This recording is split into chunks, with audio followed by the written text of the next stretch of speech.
All right. All right, guys. Thank you for coming around. I am here with someone amazing. Just in case you didn't know, one of the faces behind the beautiful project and masterpiece that is gospel music. If you've not watched it, you're wrong. That's terrible. You should go watch it now. We want to give like some tea about how this whole thing came together, from conception till execution, everything. So if you like, just sit down, grab popcorn, and let's chat it out. That works. Here, Gaming, and I'm Kenneth, if you didn't know that already. And I just start by asking, for a production like this, start to bottom, what went into this piece? It is your whole being, your whole creativity, whatever ideas that jump at you when you listen to the poem, which is what I ran with. Yeah. When I listened to the poem, it took me back to that era, back to Jesus's times, what it looked like, you get, and then listening to the piece and hearing the metaphors and all the different expressions that you had in there, it started painting pictures as to what would be best to represent what you were, describing. So I was just all about the story. Yeah. Yeah. Oh, yeah. Amazing. And fun fact about how this went to be. I remember I had just woken up one night. I'd already told Gamey about what we wanted to do. And then this idea for what the soundtrack could sound like came to mind. I sent him a voice note, like just something Arabian, Middle Eastern kind of vibe. And the game was like, noted. And then I think it was the very next day or 2 days after, I can't remember, but almost instantly sent the first draft. And I was like, what am I listening to? In a good way.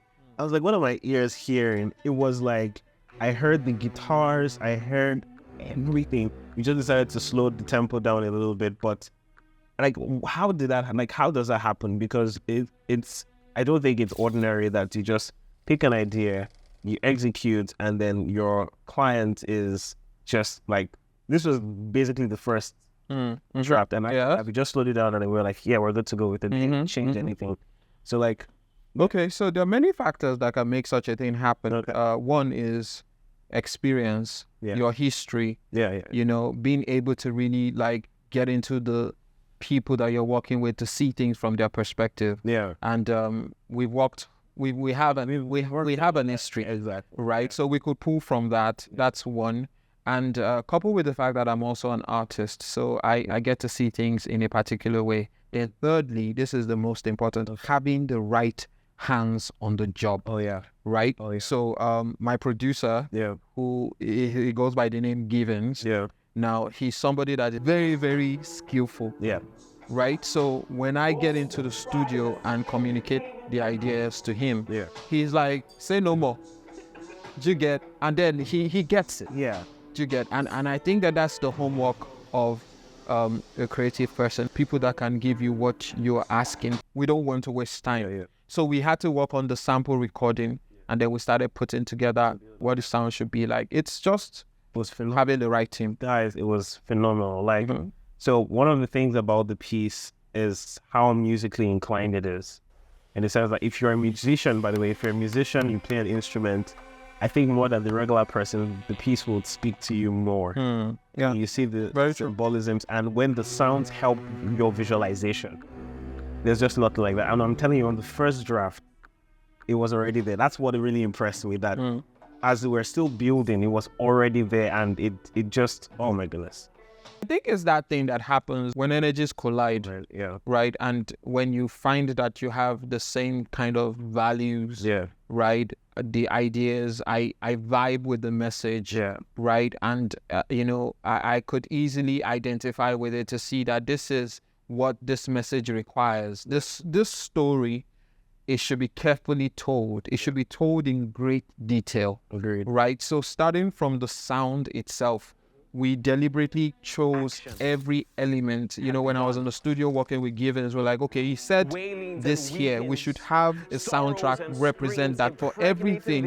When you said the 4-note chord, okay, there should be a 4-note chord right at that point. When you were counting 1, 2, 3, 39, we had to make sure that the whips are in there, So everything is being interpreted, because you're telling a story. Yeah. And when people are listening to the story, they're going to start imagining stuff. But we are also going to give them a video. Yeah. So the video needs to communicate that to them. So they're not really doing too much work. They just say everything right in front of them. So from the audio, we have to get that done and then move it into the video. Yeah. I think it's also so powerful how that even without watching it, if you listen to it, it still gives you that sense. As if you're watching it.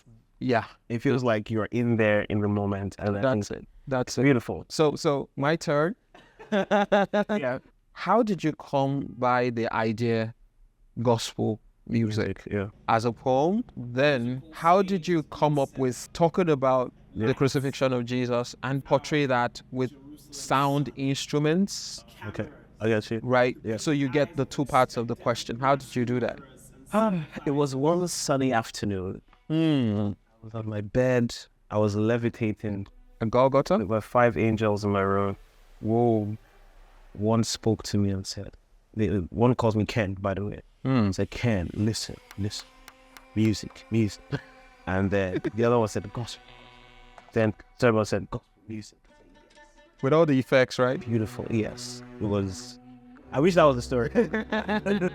But no, it was basically just, we were starting a teaching series at church. Okay.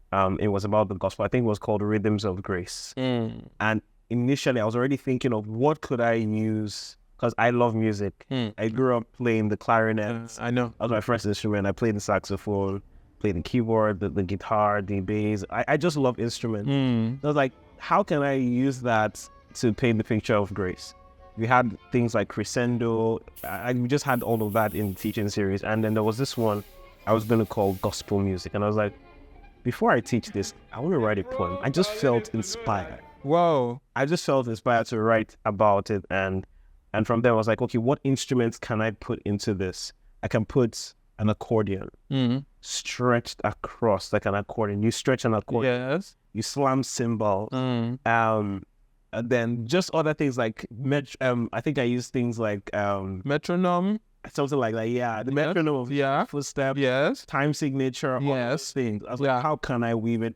And I spent, the teaching was the next day. So this was a Saturday. So I just said, let me just spend time. I think I spent an hour writing this. Really? Spent an hour writing it. So you probably should be writing like at least poems. I know, right? I should just be turning them. Like, yeah. You spent an hour. It doesn't happen all the time. Whoa. Other pieces take much longer, but this... You carry a spoon now. Why don't you just rub the whisper? That's actually what happened to me. You never know. Because I mean, who does that? Like, a poem is it's like 5 minutes long. Yeah. That's a lengthy piece. It is. I think the only thing I adjusted was a line where I just moved around the words. Wow. Recording this. That's amazing. But yeah, since then, this was 2 years ago. I performed it before I actually taught. It was a service. That's amazing. So I performed it and then taught. There was no music. There was nothing. So some of the OGs who had listened to it then and are hearing it now, they're like, how did it come to be? Yeah. I need to represent the gospel music. I want something that's timeless. And the reason why we released it around Easter is so that it could, this is the best time. Yes, it is. For every believer. I think it's like the biggest celebration every believer should have. Death and resurrection of Jesus. Of Christ, yeah. And this is what that piece talks about, how the first ever gospel music was just, and it's a play on words, but it's like every sound at Golgotha on Calvary was musical, at least to the host of heavens, the plan of salvation that is now being actualized in person. This was music to their ears. Sounds like you're doing another poem. And you see as the dawn. But I wanted to add something. Okay. Because a lot of people don't believe me when I say we didn't go to Olumorok and find something to do this. I really don't believe it. What did we do? You tell them. Okay. Big shout out to Ayomide McLean. Oh yeah. Big shout out to Ayomide McLean. We're really trying to get her to come, have this conversation with us and, just talk about how the whole thing happened. So as director and lead cinematographer for this project, my role was to communicate the creative vision to all the members of the team. So just like I did with Givens, the producer, I called Ayomide, and I was like, okay, we have a project on our hands. I need you to come in as the art director for this. So I gave her the vision, and she was like, say no more. That's the catchphrase here. I tell you, like, say no more. Like, you don't worry, I got you. Yeah. Right. So we danced around with a couple of ideas. She suggested what was playing out in her mind. Yeah. I remember that we had a different color in mind, right? Yeah. There was this gray color, but I was like, that's not the color that I see. I know I can be manipulative. I can take gray and make something out of it. It still would be a K. We shared different references from back and forth and all that. So I found a reference that really just communicated the vision, and then I sent it across, and she was like, Rich Brown, yes, this is it. And so she got our team together. Yeah. Our direction, now they collect all the money. You people just know that now, right? Don't blame the director or the cinematographer. It's the art director, our directors. People will tell you that sometimes movie productions, art direction can take about 70% of the budget, because art direction really is, that world, it creates that whole thing, right? So, but anyway, she got the team together and they built it from scratch. Yeah. So they requested for some days to come in earlier to build. And I didn't have to go see what they were doing, right? All she needed to do was to send me, like pictures, videos. This is where we're at. This is what we're building. And on the day, we came through and I was like, okay. I saw it. Okay. Okay. It was good. It was crazy. It was good. It was good. Just for perspective, it was in a room, a large room. Yeah. And it was made of, what's this thing called? Styrofoam. Styrofoam, yes. So they get to see clips from behind the scenes, how it was made. So it doesn't so you don't have to keep wondering how did it, is it lie? I mean, someone wrote on IG that you saw that what? Yeah. It's amazing. Yes. And then the lanterns were real. Yeah, like everything, even up until when we did the B-rolls, guys, everything. There was no stock footage that we got from the internet. No, there was no stock footage. Everything was done live. Yes, direct with the powder, with the. I got the idea to use music instruments and not just musical instruments. Now we decided to go for instruments that are timeless. Oh yeah, right, and depict the ones that are not timeless as timeless. Right. So when you talked about a 4-note chord, that's most likely the instrument that would portray that is going to be a piano. Even though not the only piano they play chord, but people would easily identify with a piano there. But then I'm not going to show you a digital piano, right? And have you asked for how much to rent a grand piano? Actually, that was part of it. I was like, budgets. Let me calm down. Yeah, so we were like, okay, and I communicated to you the instruments that we would need, stuff like that. And I was like, if we're going to use a piano, it's just going to be the black and white keys. We're not going to show anything beyond that. Just the hands, which were your hands, by the way. Yeah. So hands on the black and white keys, and that's enough. Yeah. Right, that's enough. So everything was thought out. The instruments we used the piano, we used the guitars. Yeah. Right, and we had Givens play the guitar. So I was like, I just don't want hands playing the guitars. There should be a story. Yeah, there should be a story about those hands. So we had, we wanted bandages. We wanted, it shows like this guy's been through. Because Jesus did go through. He did. You get? Yeah. So the hand that's playing the instrument to you, it's got this character to it. Yeah. Right. And when you see the drums come into play, we wanted dust. We wanted that dusty effect. Yeah. And we thought like, okay, we're going to get all this B-rolls in black and white because that is the way it stays timeless. Right. So we're marrying a monochrome look with color in a moody tone, right? Yeah, that's what, and then make sure that it's cinematic. Absolutely. If you don't say cinematic, you're not a cinematographer. You got to bring that in. You got to say cinematic. Oh yeah. Let's say it now so that I can judge it. Well, for the dramatic effect. Hey, that's what's up. All right. So what was your first impression when I mean, you'd asked me a few times, like, give me when am I going to see this video? Because I was teasing you. You try.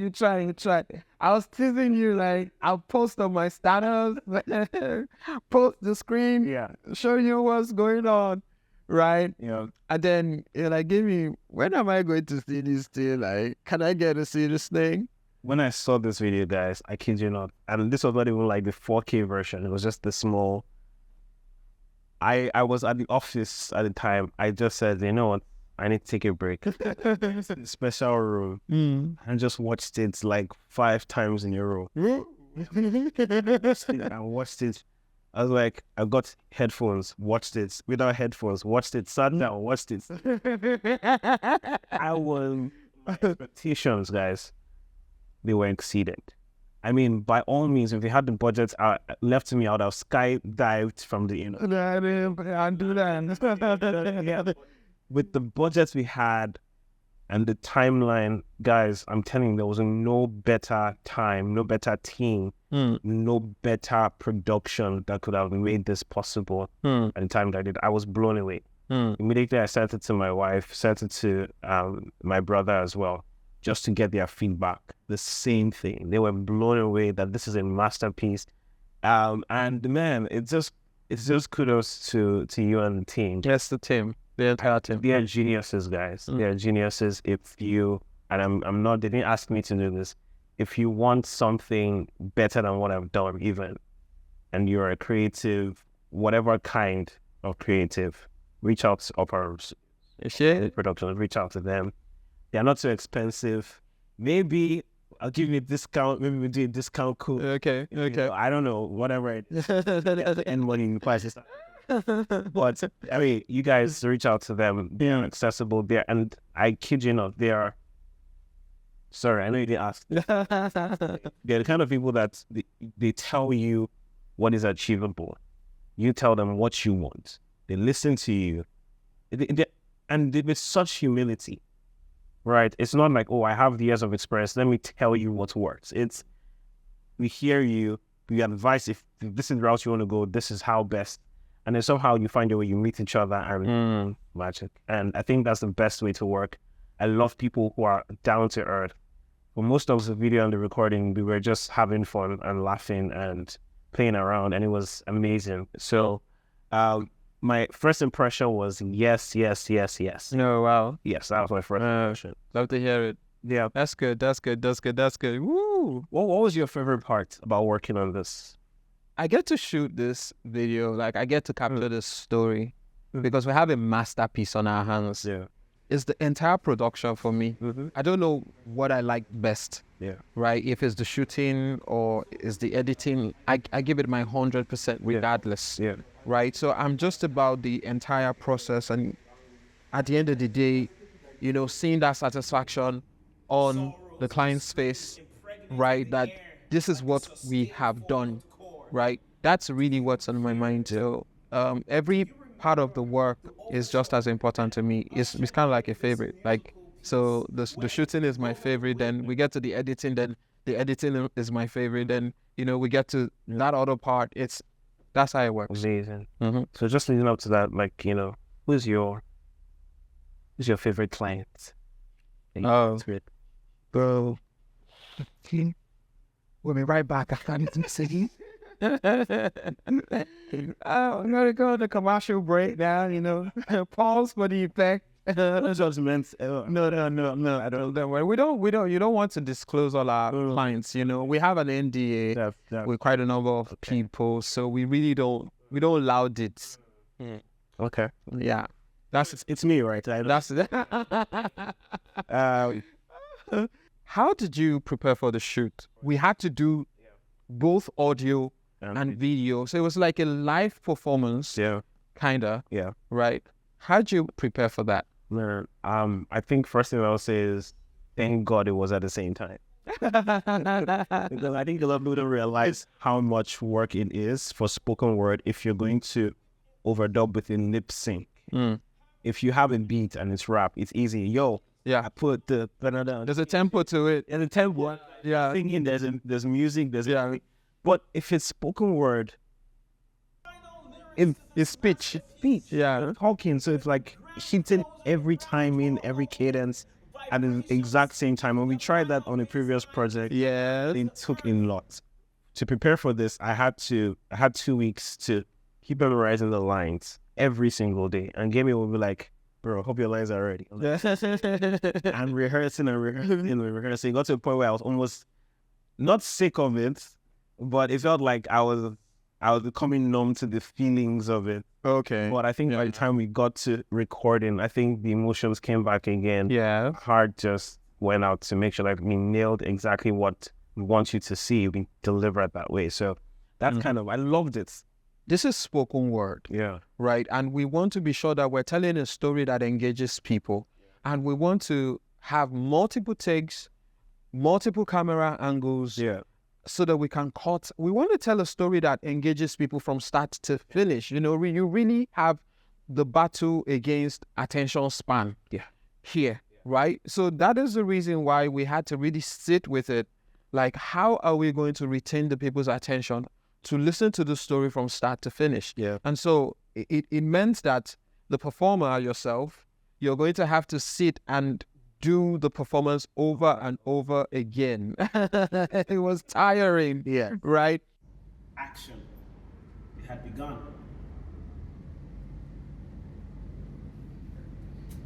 Let's start again from the beginning. I want you to be more convincing. Yeah. All right? Right. And then because to your face, so your emotions should show. All right. So take 4. I had to pay extra attention to details to ensure that you're hitting your performance for every take. Yeah. And just thinking about it, you in the post-production, there's a lot of work that's going to go into there. With the cuts, to make sure that my tone is consistent. Yes. And also to make sure that the backtrack we already had, the soundtrack, still matches the performance on that. So like, what was that chaotic experience? It was chaos. It was chaos in a good way. Oh, yeah. That's where you need to really love what you do. That's where that comes in, like the ability to stay with something and to really, really be into it. And I think coupled with the fact that I'm also a recording and performing artist. Yeah. So I know what it means to perform and to be on that particular momentum, right, for each performance. I know what the energies should be like. So when I had the entire project on the timeline, I had to listen to every performance. So started piecing everything together, listening to your tone. When you have creatives, not even just Christian creatives, but creatives in general, who have all these gifts within them to share with the world, as the saying goes from the scriptures, money answereth all things. Like, you cannot do big things without money. Money moves it. To be fair, resources, financial resources. And so I just wanted to remember that when something like this comes out, like a lot of resources has gone into it. Yeah. And it's easy to watch a 5-minute and say, this is amazing. I wish I could share with you the budget. I don't know if I'm allowed. A lot of money. A lot of money. And rightly so. It's not like they over-inflated it or exaggerated the amount. It made sense for everything. But when we now put it out into the world, guys, the only thing we're asking is, if you want to give, great, beautiful, like give, and your giving means we are able to do more. It helps. I'm not earning a living from this. This is just me sharing, hoping to bless someone. But the next best thing to do is to share. Like, just share with people. Yeah, spread it. Yes. Let people see it. Let people see it. Let it get the traction it deserves.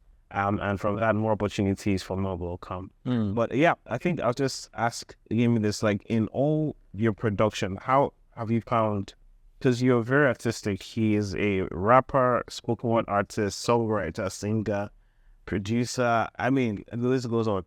How does that begin to influence something like this, every production? How have you found that it influences how you, especially from the spoken word angle? No knowledge is lost. It's no waste. Yeah. Right? What I do now, I've delved for the Twitter people. More into filmmaking now. And I look back and see that the history, me being involved in music, production, performance, and all of this, is part of the things that makes people have a very, very rich experience when I tell my stories visually, right? Because I'm able to pull from all of that knowledge into this. So it just really makes sense to me that, God, this is what you were doing the whole time. Like you were just kind of like bringing all the pieces together to make it make sense, right? And I'm not like, and I'm like, I don't even think this is the final bus stop, because I'm an evolving artist. I've kind of like come to terms with that. With that expression that I use the word multi-faceted artist, but really I'm an evolving artist. I'm always changing, and all of this experiences add up to what people get to experience when we get on projects like this. Kudos to the team, because teamwork makes the dream work. Really, it took a village, right, to make this happen. You know, communicating with people. My brother Dari, the creator, the visual effects, that's lights, the elements you see at the beginning when you said action. It had begun. And the beauty of this work is when you don't do too much, less is more, right? You don't say because we can do it, let's pump everything into it, you know. It's just understanding what the story should have in the time that it should have it, and just keep it at that. How do you know when it was too much, like in making it? How do you know where the line? Where the line? I'm not supposed to cross. I think the story is clear, right? The story communicates that. If anything, experience has made me understand how a production is supposed to be, right? So right from when we're putting the sound together in the studio, you know, we are able to tell that, okay, this is it. Like, there's some things you don't need to put another sound effect to. You just let it flow that way, right? Because too much of everything can mess up stuff. So you just know, okay, your ancestors would tell you. That's when you sprinkle salt into what you're cooking, and you're like, you don't do that kind of thing. So that's how it is. Thank you so much for this today. You're welcome. I look forward to making more masterpieces with you. We look forward to doing that with you too. Yes, guys, go stream Gossip Music like 20 times this week. What am I saying? 20 times? Like maybe 50. Maybe 50. 50. And subscribe to this channel. Give a shout out in the comment as well to Upper Room Studios. Without them, I wouldn't be able to have done this amazing work. So thank you guys. We love you so much. Thank you, and stick around for more.